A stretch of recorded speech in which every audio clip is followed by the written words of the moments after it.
যখন ক্লাস 9-এ পড়ি একটা ছেলে আমাকে প্রপোজ করে। ছেলেটা আমার ক্লাসে ছোট ছিল, তবুও আমাকে প্রপোজ করে। আমি রাজি হইনি। কিছুদিন যাওয়ার পরে আমি কোনো একটা কারণে রাজি হয়ে গিয়েছিলাম। ছেলেটা আমাকে নিয়ে অনেক সিরিয়াস ছিল, বাট আমি তেমন সিরিয়াস ছিলাম না, ইগনোর করতাম, ভালোভাবে কথা বলতাম না।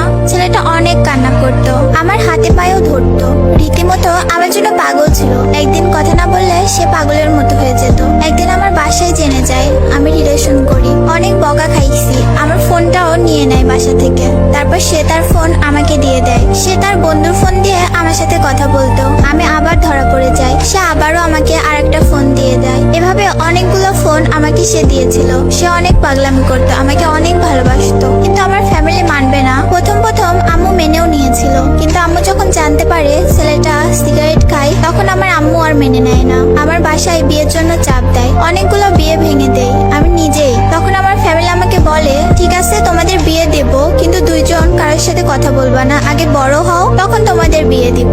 আমরা দুইজনই আব্বু আম্মুদের কথা মেনে নিলাম। তাকে ঢাকা পাঠানো হলো পড়াশোনার জন্য। আমার ফ্যামিলি এদিকে প্ল্যান করে আমাকে অন্য একটা ছেলের বাসায় নিয়ে যায়। আমি বুঝতে পারতাম আমাকে বিয়ের জন্য নিয়ে আসছে। এখানে আমি পাগলের মতো হয়ে যাই, তাদের হাতে পায়ে ধরে কান্নাও করি। তাতেও কোনো লাভ হয় নাই, তারা মানে নাই। আমি আমার আব্বুর পায়ে ধরেও কান্না করে বললাম, শেষবারের জন্য ওর সাথে একটু কথা বলতে দাও, তোমরা যা বলবা তাই করব। তারপর আমার আব্বু আমাকে বলল, কথা বলতে দিব, কিন্তু তুমি ওকে বলবা না যে তোমার আজকে বিয়ে। আমিও রাজি হয়ে যাই। ওকে কল দেওয়ার সাথে সাথে ও যখনই হ্যালো বলছে, তখনই আমি চিৎকার মেরে কান্না করে দিই আর বলি আমাকে বিয়ে দিয়ে দিচ্ছে। ও তো তখন পাগল হয়ে গেছে।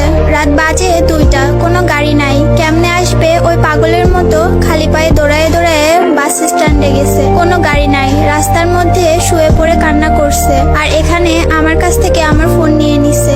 আমি অনেকবার সেন্সলেস হয়ে গিয়েছি, তবুও কেউ মানে নাই। আব্বা আম্মু এসে আমার পায়ে ধরে বলতেছে বিয়েটা না করলে ওনারা মরে যাবে। তাই আর কিছু করার ছিল না, সিগনেচারটা করে ফেলি, হয়ে গেলাম অন্য কারো। কিন্তু মনটা মানতেছে না, আমি পাগলের মতো কান্না করি। কি করলাম এটা? আমার কান্না দেখে আমার ফ্যামিলি আমাকে বাসায় নিয়ে যায়। আর যার সাথে আমার বিয়ে হলো সেও বুঝতে পারে বিষয়টা, সে তার বাসায় চলে যায়। আমি আমার বাসায় এসে পাগল হয়ে গেছি পুরা। পরের দিন বিয়ের লোকজন আসবে আমাদের বাসায়। আমাকে আম্মু বললো, তুমি সবার সাথে ভালো ব্যবহার করবা, ওরা চলে গেলে তোমাকে ওর কাছে দিয়ে আসবো, ওর সাথে চলে যেও। আমিও বিশ্বাস করি, সারাদিন বিয়ের লোকদের সাথে অনেক ভালো ব্যবহার করি। দেন সবাই চলে যায়, কিন্তু লোকটা যায় না। আমি খুব কান্না করি, লোকটা যায় না কেন, ও থাকবে কেন?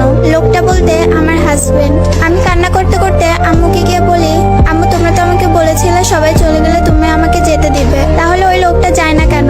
আম্মু আর কথা বলে না। একটু পর দেখি বাসায় কেউ নাই, আমি একা। ওই লোকটা আমাকে একটা রুমে নিয়ে গিয়ে অনেক বুঝায় তাকে মেনে নিতে, ফার্স্ট ভুলে যেতে।